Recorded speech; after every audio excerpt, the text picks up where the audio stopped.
Hey guys, welcome back to another video, and today we're going to be talking about the LDY Cygnus. So if you guys don't know who LDY is, it's a company consisting of a few people over in China, and at first I wasn't too interested in what they're putting out, like the Sirius being a aluminum balisong, which I'm not really too fond of at this point. I've really gotten used to flipping titanium and G10 as I've gotten to try higher end knives, and all I can say is this does not disappoint. When I got the Medusa, I thought it was an amazing knife, but after I sold it I realized that it's not all what it was cracked up to be. There's people saying it's one of the best knives, but like, after trying this thing, this is honestly one of the best knives I've ever tried. It's like the combination of a Prisma and a Replicant in one. It's got that bounce and weight of a Prisma being so light, weighing in at 3.8 ounces, but it's a live blade, which is a bonus, and it's a G10 as well as titanium knife, just like the Replicant, except it's got these little areas here, which I'm not too particularly fond of. I see a lot of people say it's better for grip, but from my experience, being very dry hand person, the G10 seems to give me a lot more grip than the titanium. So like, I've seen people say that the titanium down here is good for choker fanning, but when I'm choker fanning, I'm not usually on the titanium at the start. Like, I start way down here into the fan. Now, one downside to the knife being so light is that, like with the Replicant, it's very good at fanning because it carries its weight really well. Now this thing does carry its weight, but it's a lot lighter, so you have to throw a lot more of your arm into it, at least in my experience. Now, does that mean that this is a bad balisong? No, it's very good, and it's definitely going to be my new main flipper, and I'd even say grail at this point. So, the pros, which we're gonna cover now. So this balisong is G10 and titanium. It's very light at 3.8 ounces. It's got stainless steel hardware. Most people think it's titanium, but it's heat anodized steel hardware. The blade is S35VN, which it actually says right there on the sides. You can't really read it, but it says it right there. What you get in the box is you get the knife, obviously. You get a trainer blade. You get a spare set of bushings, which you could use for the trainer blade. I don't think they're tuned for the trainer blade, so you'd have to figure that one out on your own. It's probably just some oversized bushings though, if I had to guess. It comes with replacement hardware for everything, so that's good. If you like screw something up, strip a screw or something, you've got that replacement hardware. But it comes with LDY branded band-aids. It also has a huge microfiber cloth, like the size of like a small towel, like a hand towel.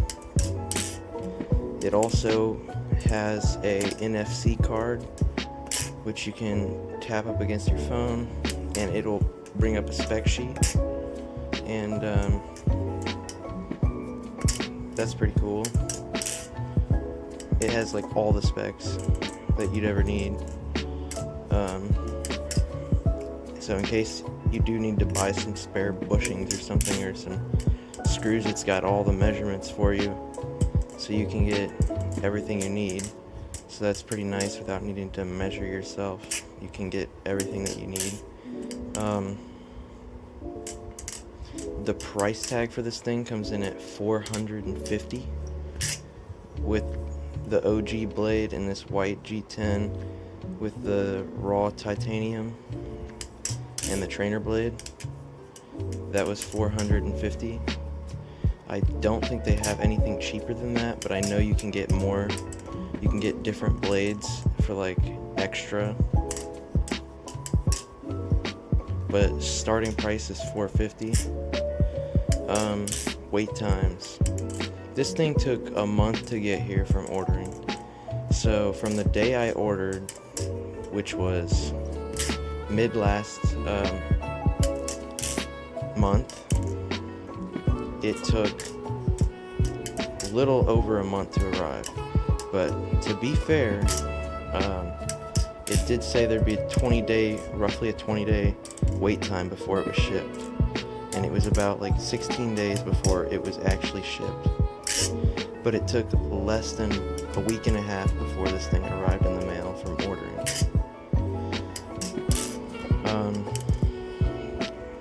The tolerances out of the box, it has a little bit of wiggle, no tap, it's tuned pretty well.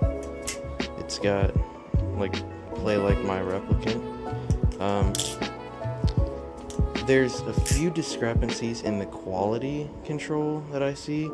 So the G10 looks overall fine, like the milling. You can see a couple like differences in the deepness of the milling on the G10. Same with the titanium. On like this side and this side here, they're like deeper and you can actually see the texturing. And then on this one and this one, it's far more shallow and not nearly as noticeable. I just found that kind of interesting. It doesn't take away from the knife at all. It's just kind of weird to me. Another thing is you can see it clear as day here. The finish isn't the same on this piece right there.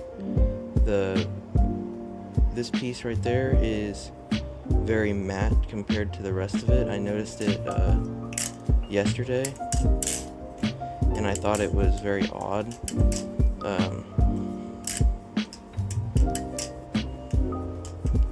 But it doesn't take away from the experience. It's just like, I don't know, I kind of expected like a more like clean kind of product. It's definitely still better, I'd say, than Squid Industries quality control for the most part, because Squid does have some pretty like bad quality control sometimes. But I can't speak about having any issues with this because I don't have any problems with it yet. But like with Squid Industries being here in the US, if I have any problems, I can usually get it sent to them and get it back in the same week. Whereas if I have a problem with this, I might not even be able to send it to LDY. I might just have to purchase some replacement part if they even let you do that. So if I have any problems with that, I can't really speak on how well you'd receive support. I'm sure that you'd receive support, but since they're in China, it's definitely going to take a bit longer for you to receive any replacement, anything like that.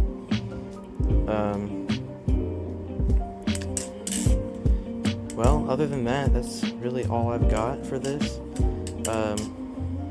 If you've got money to spend and you like lightweight balisongs and you want something that is going to treat you well, then I'd highly recommend this. Another thing I'd like to speak on is the sharpness of this blade. I was under the impression that this thing would come pretty darn sharp, but it's really quite dull. I do need to sharpen it because it can't even cut through like pressed cardboard. So yeah, that's an issue. It's not very sharp. I know some of you might not care about the sharpness, but when you're getting a brand new knife, you at least expect a sharper edge. With most China knives, that's what you get. But yeah, not this one. Very odd to me. So yeah, thank you guys for watching. Leave your thoughts and opinions in the comments, and the next video is going to be on the Flip Forge Edit Lite. See you guys.